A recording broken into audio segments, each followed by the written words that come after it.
Please excuse the lighting. It is January and I'm trying my best. It is 20 to 3. It's not even that late in the day. Hello, I hope you are all having a good start to your new year. For me, 2025, my 2025 reading was a little all over the place. I think I only started getting into reading again, like right at the end of the year, with reading a book that I had owned for 7 years but had never read. But I'm in the mood to read again, and I really hope I can stick to the same habits that I've made in the last couple of months. All that being said, I've got a couple of goals that I want to stick to this year, which are reading more books that I own and thinking less about what I should be reading. I have a real issue with not picking up books because I think I should be reading something else, which is a mindset that I think comes from me just putting a lot of pressure on myself to hit other goals, like reading more nonfiction or reading more gothic lit, simply because I enjoy the genre and it means that I don't pick up other things that I actually really want to read, because it means that I don't hit like this arbitrary goal that I've set myself that doesn't actually really matter. And it also means that I just read less as a whole, because I'm not reading what I want to read, so it means that I don't want to read. I was also thinking about, like, one of the reasons why I was able to read so much as a kid is that I'd have multiple books on the go at once, but through like stupid discourse that I've seen online, like you hear like people say that, oh, if you read multiple books at once, you're not paying attention to them, or you're not actually reading them, and you're not actually like taking in the story, and that kind of got into my head. But that's not how I experience things. I have a very scrambled, sort of energetic mind. And for me, I can read multiple books at once because it almost like it occupies different parts of my brain if the books are like different enough. So currently, at the moment, I have a short story collection on the go. I have 2 nonfiction books on the go, but they're both very different to each other. We'll talk about them in a little bit. And one's an audiobook. So it's like it's keeping different parts of my mind occupied, and I don't feel paralyzed by choosing my next book or thinking about the other books that I should be reading, because I'm reading them. I'm reading multiple at once. Like it keeps my brain happy in a weird way. So I'm going to try and focus more, I guess, this year on what I actually want to read, rather than listening to what other people say about what I should be reading or how I should be reading, or putting arbitrary goals on myself. I mean, like, well, I should read this because it hits a goal. Like, I love a reading challenge, but no one's gonna know if I like skew my reading challenge a little bit, you know? Like, no one's gonna know if I enter prompt slightly to like lie or whatever. Like, I just need to read for enjoyment again. And I'm hoping that this TBR that I've set myself this year will help me do that. So yeah, I've set my TBR to 12 books this year for the entire year, of like the priority ones that at the moment I really, really want to read. Like, these are books that if you ask me to name 5 books that I desperately want to read right now, they're all interchangeable. They'll all pop up. And it's 12 books because I know I can read a book a month, or I can read 3 books ongoing side by side over the course of 3 months, like something like that. Like, it's an achievable goal for me because I am very goal orientated, so I still need a vague one just floating in the background.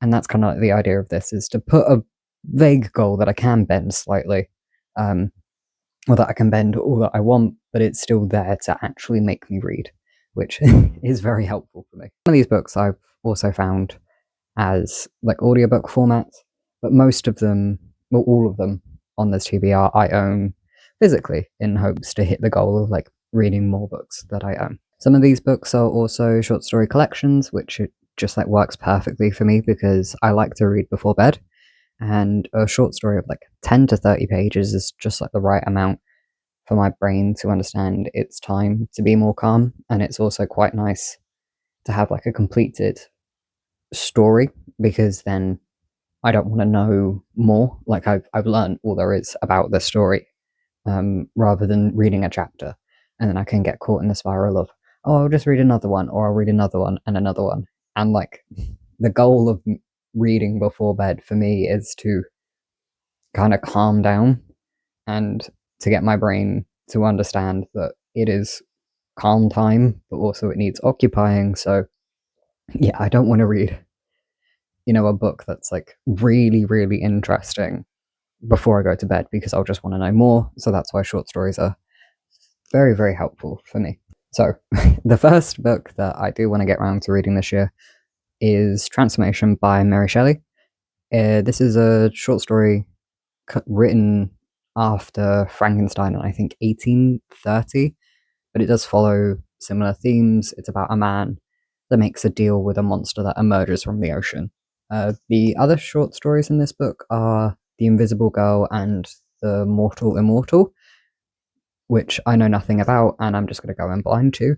I got this book last year and it's a part of like the Penguin 90th anniversary collection that they did where they republished like 90 books, I think.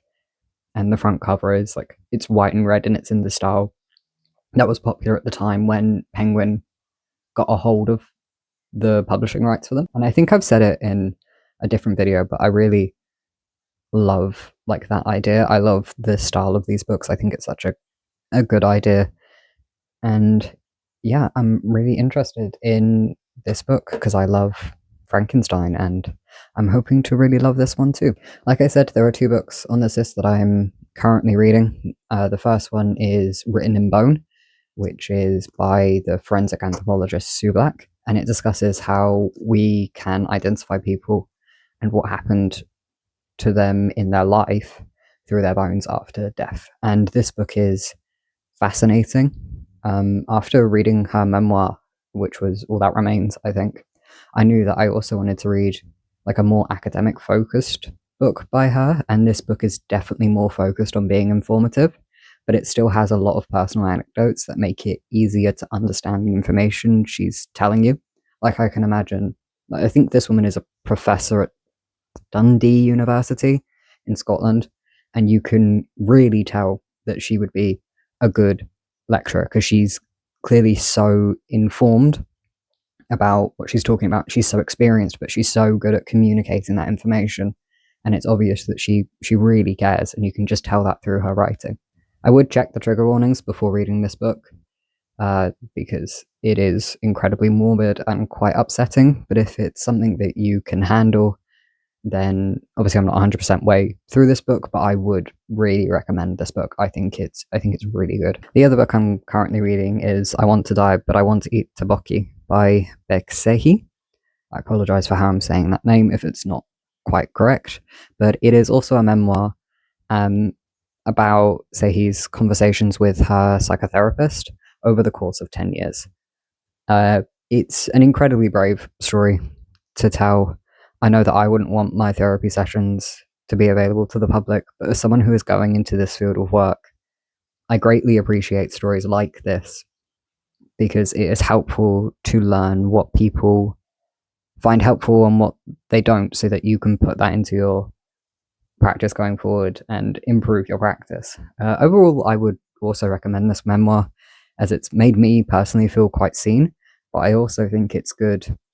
I think it's a good look into someone's life if you don't struggle with mental health issues yourself, but you want to understand more about what it is like to live with mental health issues. The next book on this list is Cat's Cradle by Kurt Vonnegut. I read Slaughterhouse-Five last year, and I think it was easily one of my favorite books. I've learned that I really like absurdism, and I like when people approach very serious things through this absurdist lens. And I think when those stories are well done, it can be like sometimes the greatest telling of those sorts of experiences. So I'm hoping this book will hit in the same way that Slaughterhouse-Five did. It follows a writer who is trying to find out more about this scientist who was one of the fathers of the atomic bomb and that has also created a deadly chemical that has the possibility to freeze the planet. And through his search for this scientist, he comes across his three children. And that's all I know about the story, and I am fascinated by this premises. I want to get more into sci-fi this year. I love the sci-fi horror things that I have read and I have seen, And yeah, I would just like to dip my toe more into the genre and read more from a genre that I honestly know not a lot about, to be fair. So yeah, I'm hoping that this book will spark an interest. As I said, there are a few short story collections on this list, Transformation being one of them, but the other two being A Sunny Place for Shady People by Mariana Enriquez. I've read her other short story collections and I loved them. I really enjoyed them. She writes anger very well and she manages to balance that with a really unsettling atmosphere, and she leaves like such like an intense feeling in your chest from those other short stories that I read. So I would, love to get around to reading this one as well. The last short story collection on this list is She's Always Hungry by Eliza Clark. I know nothing about this author or book, but I got it for Christmas, and I think it's a horror collection about hunger. So I can't wait to read it, which is why it's on this list. Like I said, I want to read what I want to read this year instead of thinking about like reading another book because I've had it for longer, if that makes sense. I want to read this book as soon as possible because I'm really excited to read it. The Vegetarian by Han Kang and Rebecca by Daphne du Maurier. I'm horrible at names, I'm so sorry. Are other books that I got for Christmas this year and that I would love to read. I keep on seeing good things about The Vegetarian like everywhere, and I love gothic horror, so it feels wrong to not have read Rebecca yet. We Have Always Lived in the Castle by Shirley Jackson and I'm the King of the Castle by Suzanne Hill are two books I'd like to read just because I really love these two authors and I would like to read more of them this year. And again, for me, this year is all about finding balance between reading new things by new authors and discovering new areas that I love and reading the things from people that I know I love because again, I'm focusing on reading for enjoyment this year rather than reading for like the goals that I've set for myself. And then the two final books on this list are kind of ambitious for me just because they're really big books. And I read not very slowly, but if there's a book that like takes you have to really focus to read, then I read really, really slowly, which is why I've only ever gotten 100 pages through The House of Leaves. I've owned this book for a couple of years, and I've always tried to give it like my full attention while reading it, which just wasn't working for me. I think if I take my time and spend probably all year reading this book, then I'll really enjoy how weird and complicated the story is and how unique this book is in its layout. I would also really like to read The Shining. I love horror. I don't read much King. I enjoyed Misery, which is, I think, the only King book that I've fully read. But this is a book that I've actually borrowed from my dad, and I do need to give it back to him at some point. So I will either read it in the next couple of months or in the later months of this year because I would really like to read it when, it's really cold out. And it was snowing a couple of days ago. We got snow. That was really fun. And that would have been like, in my head, the perfect time to read a book about being snowed into a hotel. But yeah, I'll wait until the colder months to read this, whether that's in a couple of weeks or later this year. But like I said, it is my dad's copy. I do have to give it back to him eventually. So those are the books I would like to read this year. It feels ambitious enough without feeling overwhelming, which is like the perfect balance for me. But I just want to read for fun this year. I'm at uni already, which includes kind of reading as a chore, and I don't want my personal reading to be like that too. Anyways, I hope you are getting some enjoyment out of this time of year. Usually for me, January is like very grey and grim, but this year it's been really sunny, and for like the first 7 years, we've got a decent amount of snow, so everything's really bright outside, and it's lovely, and I'm loving the weather, even though it hurts me. The cold hurts me, but I'm having a good time overall. So yeah, enjoy your year, and I hope you have a lovely day, afternoon, or night.